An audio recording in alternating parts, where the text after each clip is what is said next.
general, for master classes, it's very difficult for conductors to get practice with their instrument because there aren't a lot of 90-person orchestras in practice rooms. So it's important to be able to work with players who know this music, just for our physical technicality.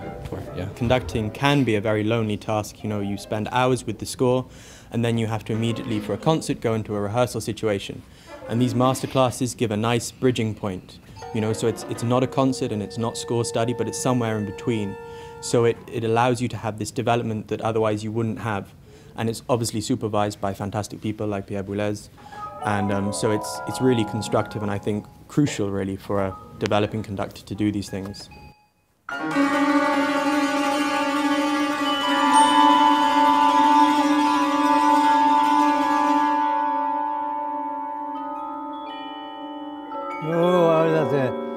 You know, you don't let the sound expand.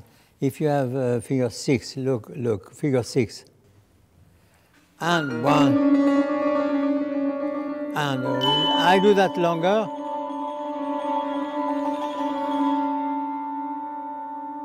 I let, and then now 1,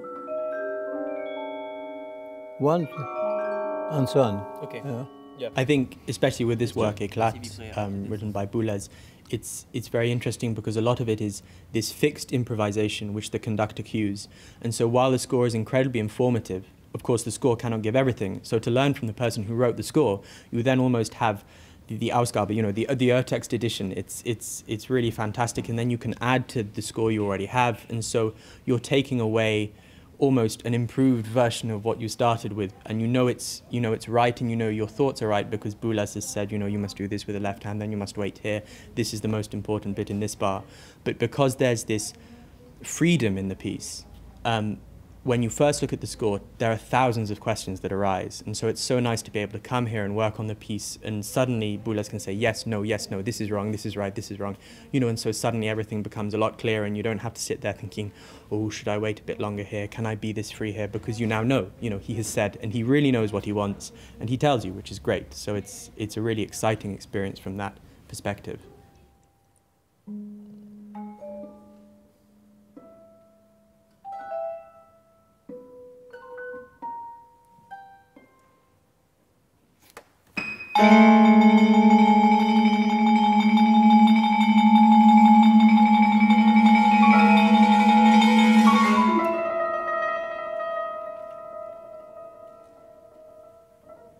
Yes, you do ta-dam, then not, a very, very small gesture, but you need the crescendo in the same time, and then ta-dam, ta-da-da-da. You know, yeah. Really more brusque, I would say. Okay. Sudden, the gesture also. They are trailing very, very hard, and then you cut them off. You know. Yeah. Okay. Yeah. All right. Okay. So is it from 3 or 4? Yeah, on a 3 and then 4 1. Right. And then after that you do very gently on this hand. It makes the diminishing and tuck. Yeah. Okay. Should I start at 4? Start at 4, yes. It's 4.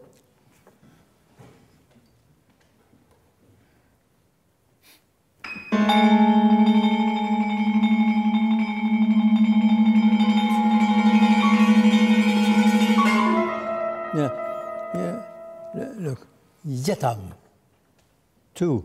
I don't make very much. I simply show the crescendo and tadam. Okay. The crescendo movements rather slow, and then when you decide, you do it. Okay. Okay. More, you know, junction between the slow movement and the quick movements. That you don't think, oh, I have forgotten, tuck, tuck. Right, yeah. The yap one. Yeah. You know? Okay. Okay, 4.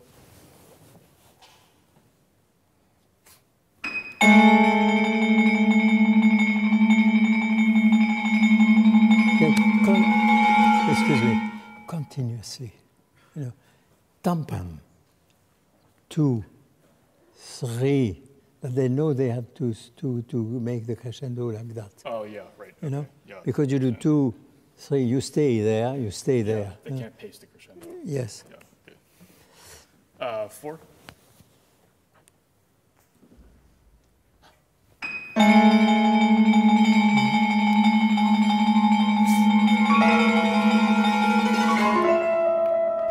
You know, Boulez has this body of repertoire that is put together in such a way that it's particular to his style of conducting.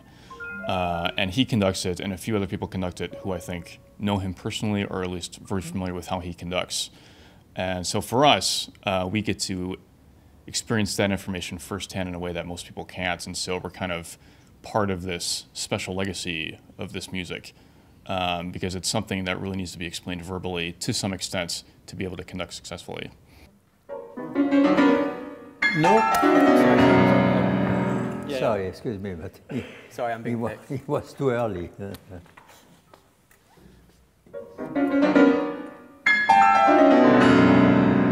look.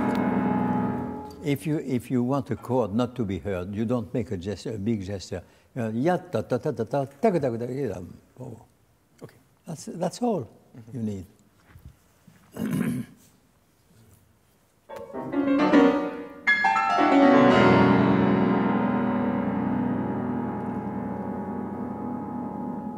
No, no, no, no, no, no, no, no, no, no, no. What do you have to have? You have the piano to disappear. So you give a cue for the piano to disappear with the pedal, lifting the pedal. Okay. And then when the piano has disappeared, then you begin to the trill. And the trill, you have a small crescendo for the flute, for the trumpet, and for the viola. Mm-hmm. And you do that not regularly, but you do 1, 2, wait a little bit, 3, and then they will know. Okay. But I mean, you just do wow, wow, wow, but precisely in that direction. Okay. I mean, certainly he doesn't miss a trick, you know, even when he has his eyes closed, he knows what we're doing wrong.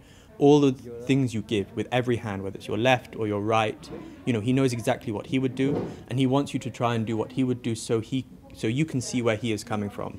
And he's great at really insisting on what he wants, but in a really supportive and developmental type of way.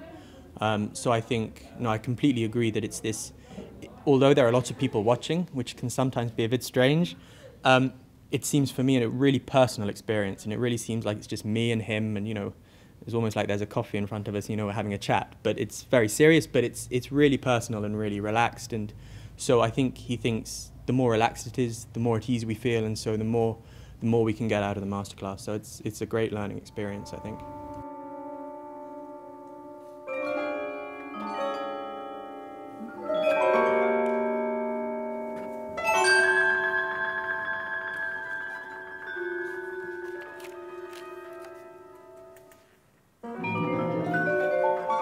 No, that you don't say, you said divide only the first one. 1, 2, 3, 4, 5, 6, 1, 2, 3, 4, 5, 1, 2, 3, 4, 5. Okay? 8 directly?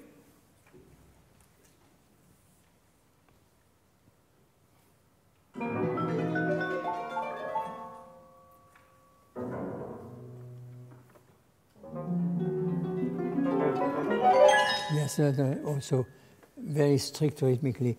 1, 2, 3, 4, 1, 2, 3, 4, 1, 2, 3, 4, 1, 2, 3, 4, 1, 2, 3, 4. Yeah. Okay. Tac, tac, tac, tac, tac, tac, tac, tac. Do this bar.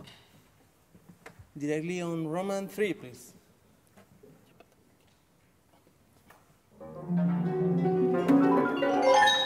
Yeah.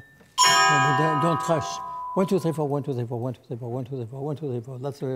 That's a 5, 8. Simply that, you know. Do that again.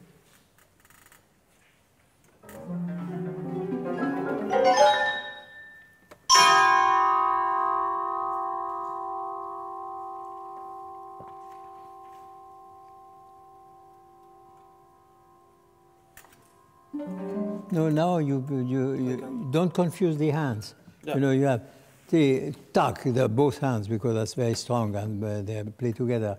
Then you do that, simply that, to mark the bar line, and after the trill which begins. Then after to do 1, Roman, and then ta-ga-ta-ga-ta, and then ta-dam. You know, that's simply that. Okay. Okay? Yeah. Very clear and simple. From 9 maybe? Mm-hmm.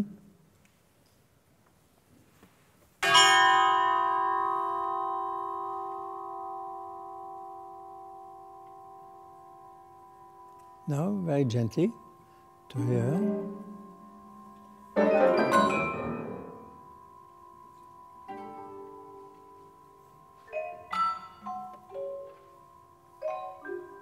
Wait! Wait! Oh, you are too in a rush here, too much in a rush. We must finish at 4:30, but I mean, if we finish at 4:35, it will be the same. Yeah. So take time, yeah. Okay. Tram, pram, pram, pram. So, pram, pram, pram. Wait. Please, that's you. Now, yeah.